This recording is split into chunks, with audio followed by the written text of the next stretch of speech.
வைத்தியலிங்கம் வயிற்றில் பாலை பார்த்த ஸ்டாலின் திமுகவுக்கு ஜம்பான 5 பேருக்கு சீட். யார் அவர்கள்?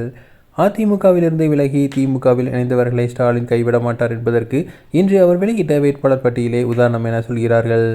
தமிழக சட்டசபை தேர்தல் ஏப்ரல் 23ஆம் தேதி நடைபெற இருக்கிறது. மே 4ஆம் தேதி வாக்கு எண்ணிக்கை நடைபெறுகிறது. இந்த நிலையில் திமுக வேட்பாளர்கள் பட்டியல் இன்று வெளியானது. முதலில் கூட்டணி கட்சிகளுக்கான தொகுதிகள் ஒதுக்கீடு செய்யப்பட்டது. அதன் பிறகு வேட்பாளர்களை முதல்வர் ஸ்டாலின் அறிமுகப்படுத்தினார். அப்போது அவர் பேசும்போது, எங்கள் கூட்டணி மகா கூட்டணி, நாளை தேர்தல் அறிக்கையை வெளியிடப்படும் என கூறியுள்ளார். இந்த நிலையில் போடி தொகுதியில் ஓபிஎஸும், ஆலங்குளம் தொகுதியில் மனோஜ் பாண்டியனும், ஒரத்தநாடு தொகுதியில் வைத்தியலிங்கமும், பாப்பிரெட்டிப்பட்டியில் பழனியப்பனும், பெருந்துறையில் தோப்பு வெங்கடாச்சலமும் போட்டியிடுகின்றனர். இவர்கள் 5 பேரும் அதிமுகவிலிருந்து திமுகவுக்கு வந்தவர்கள். இவர்கள் பழனியப்பன் அதிமுகவிலிருந்து ஜெயலலிதா மறைவுக்கு பின்னர் டிடிவி தினகரன் அணியில் அமமுகவில் செயல்பட்டார். பின்னர் கடந்த 2021ஆம் ஆண்டு அமமுகவிலிருந்து விலகி திமுகவில் இணைந்தார். அதிமுக முன்னாள் எம்எல்ஏ தோப்பு வெங்கடாச்சலம் 2011, 2016 ஆகிய சட்டசபை தேர்தலில் எம்எல்ஏவாக வென்றார். கடந்த 2021ஆம் ஆண்டு வெங்கடாச்சலத்திற்கு சீட் கொடுக்கவில்லை.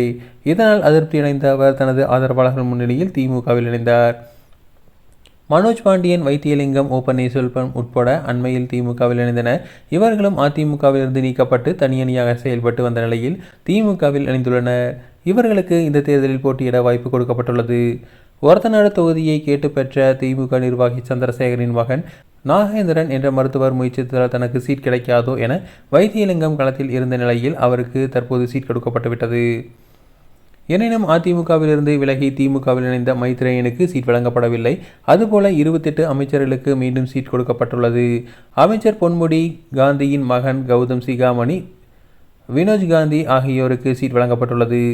எனவே மாற்றுக் கட்சியிலிருந்து திமுகவில் இணைந்தவர்களை அக்கட்சி எப்போதும் அரவணைக்கும். அந்த வகையில் ஏவா வேலு, KKR ராமச்சந்திரன், ரகுபதி, அனிதா ராதாகிருஷ்ணன், முத்துசாமி, சேகர் பாபு, செந்தில் பாலாஜி, ராஜகண்ணப்பன், தங்கத்தமிழ் செல்வன் உள்ளிட்டோருக்கு திமுகவில் பதவி அங்கீகாரம் கொடுத்துள்ளது குறிப்பிடத்தக்கது.